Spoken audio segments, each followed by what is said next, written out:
Hey guys, my name is Michael. I'm a real estate professional in South Florida. I'm actually on my way right now to show a rental. Not only do I sell a lot of properties and buy a lot of properties, I also rent a lot of homes. So I decided to put this video together to give you the 5 essential paperwork that you can use to help you move into your next rental. So let's get right into it. Number 1, get a copy of your identification card. I know this sounds easy, I know it sounds simple, but you'd be surprised. A lot of people just don't get copies of their ID. It takes them a long time. The first time they do it, it comes out small, you can't even see it. Get a copy of your identification card. As a matter of fact, every person over the age of 18 should have a copy of their identification card. So if you're a husband and wife, kids, anybody over the age of 18 needs a copy of the ID. Number 2, contact your local real estate agent and ask him or her for a rental application. There's going to be a chance you might have to fill out another rental application with different communities, but all the applications contain very similar information. So if you have an application filled out with all the information, it's going to be easy for you to transfer that information to a computer or wherever it is. So rent application basically contains of employment history, landlord's information, how long you've been on the job, do you have any pets, things of that nature. 3 references with the phone numbers. See, a lot of people waste a lot of time because they start scrolling through their phone. They don't have the supervisor's name, don't have their number.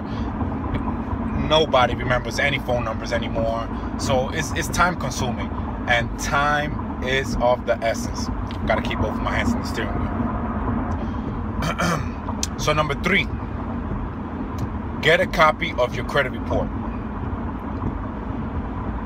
Ones that shows the score is always best.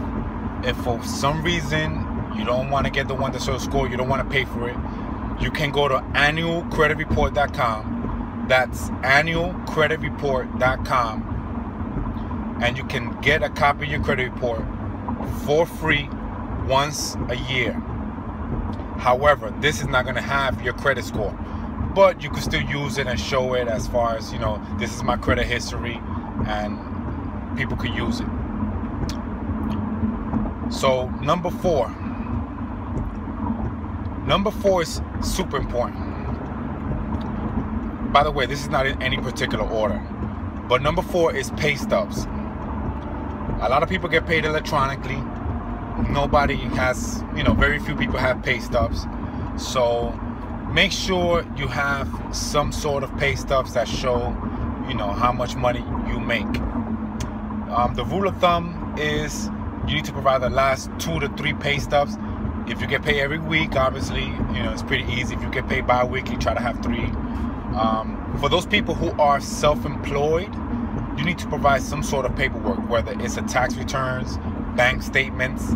You need to provide something that shows that you make a certain amount of money. Just a little side note too. Keep in mind that on average, you need to make at least 3 times the amount of the rent per month. So for example, if your rent is $1,000 a month, your income has to be at least $3,000 a month to qualify for that particular rental. So just keep that in mind. Another thing you should keep in mind is that you should have saved up first, last, and security.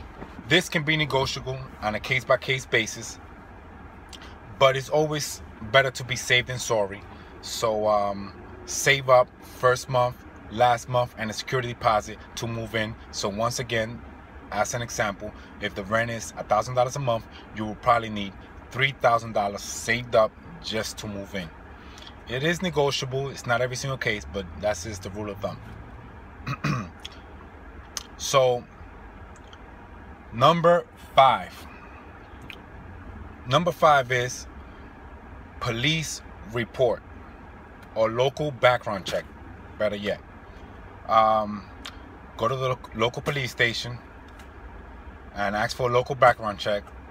It costs about $5. It takes about 5 minutes. This is one page that has a box checked off whether you've been convicted of a felony or a misdemeanor. This is Florida.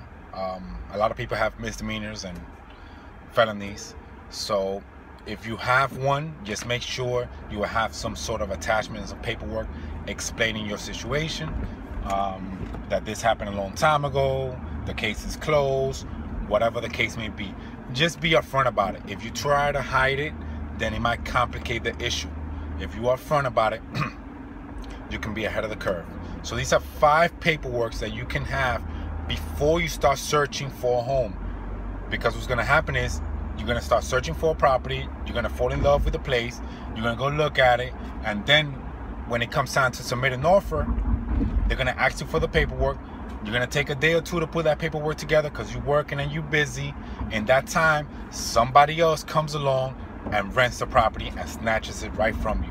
So put this paperwork together and you should be able to be fine in your next search for a rental. I hope this was helpful. Please share with your friend if you like the video and subscribe to my channel. Thank you.